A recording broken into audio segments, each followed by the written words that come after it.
Here's a fun drinking game. Take a shot every time in this movie they reference something that's directly stabbing Fox News, CNN, or NBC.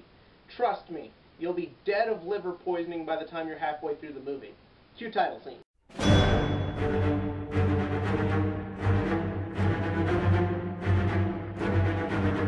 As with yesterday, I am reviewing a comedy. Today's comedy, Anchorman 2, which you already know. And what does this film and Medea Christmas have in common? I have never seen any of their predecessors. That's right, I've never seen the first Anchorman, and honestly, I don't really have much of a desire to. But I like with the Medea films where they don't seem practical to me as a whole. With this film, I kind of have a love-hate relationship with Will Ferrell. Sometimes he's really funny, like in Talladega Nights. Other times you get Step Brothers, which I know a lot of people love and think is really funny. I couldn't make it through 10 minutes of that film. He's definitely one of those comics where he's very over-the-top, over-energetic, and overly involved in his characters. And a lot of times that's good, but sometimes you get movies where that kind of goes a bit too far, and it just makes the film unwatchable. For me. For me. I know all his films tend to do very good. I know his characters are beloved. I love the way he does George Bush and all that good stuff. But I'm saying sometimes I think it goes a little bit too goofy for my own taste. Does Ron Burgundy in this movie go over the top? Yes! Does this make the film unenjoyable? No! This movie is hilarious.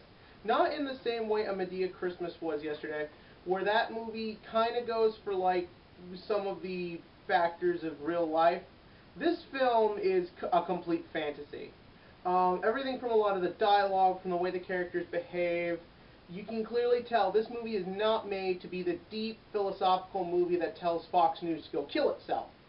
But it does do that too, and that's really where the genius of it is. It knows that 24-hour news and news in general has gone from being about telling you what's happening to just ratings and over-the-top and guiding politics.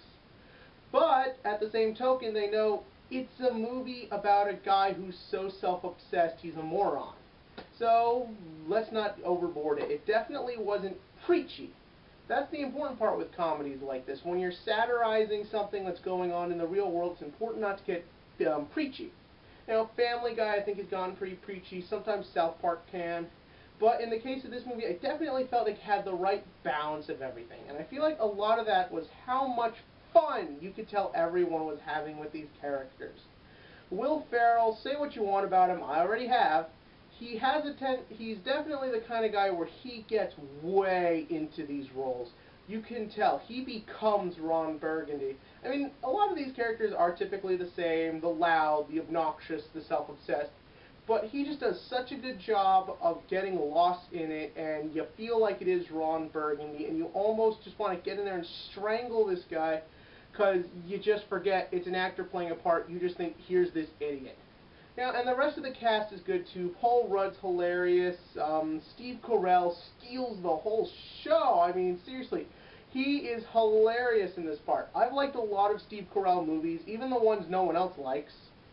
But definitely in this role, you can tell he gets to just own everything. And he's funny, and he's great, and the fourth guy who's in like everything, but I can never remember his name, is in this, and he's really good. From there, yeah, this is where I think the film suffers a little bit. There's no one new. I can't help but wonder if to do this movie, someone said, hey, let's do a comedy about 24-hour news and where that's gotten in the world. And then someone said, you want to just use the Anchorman character so we could save ourselves some time? And they said, yeah, and now we have Anchorman 2. Because honestly, I never felt like there was anything new there. You know, it was all very funny, but like Kristen Wiig's character, she's the love interest of Steve Carell's character. She was funny and she was good because for once Kristen Wiig didn't have to play this completely overly shouty, crazy character. I mean, her character was crazy and dumb, but it wasn't like over the top to the point where I just wanted to turn the TV off. Or the film, because I was in a movie theater. It'd be kind of weird if I could turn a movie screen off.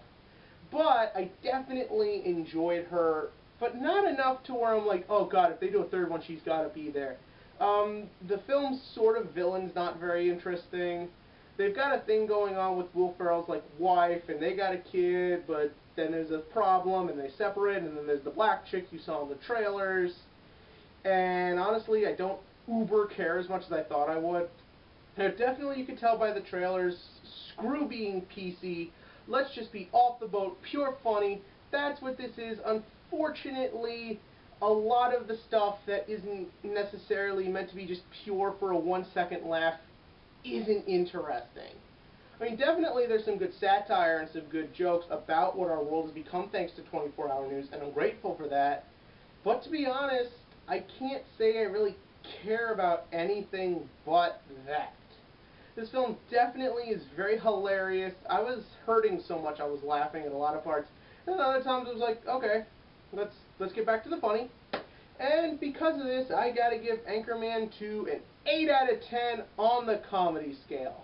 This film was still very hilarious. I still loved a lot of what was in it. I just felt like maybe you could have, rounded out the edges a bit. Maybe make some of the other minor characters a bit more interesting. I mean, like, who doesn't remember all the crazy comics they put in as other news reporter in Anchorman 1? I haven't seen Anchorman 1, but that scene is in, like, every commercial for everything related to Anchorman, so you know about it. And if you saw the trailers, as many as there were for this movie, you kind of get a lot of the good jokes spoiled. But still a good film. What's your favorite Will Ferrell comedy? Or the 1 or 2 dramas he's done? Leave that comment below. I'm really curious to see, what Will Ferrell films do hit and what don't, so I can know if I'm alone or not. And as always, click on that subscribe button below, because I want to keep doing what God put Kevin Jones on this earth to do. Have great and insanely sexy hair, and talk about weird, irrelevant things like movies and Pokemon.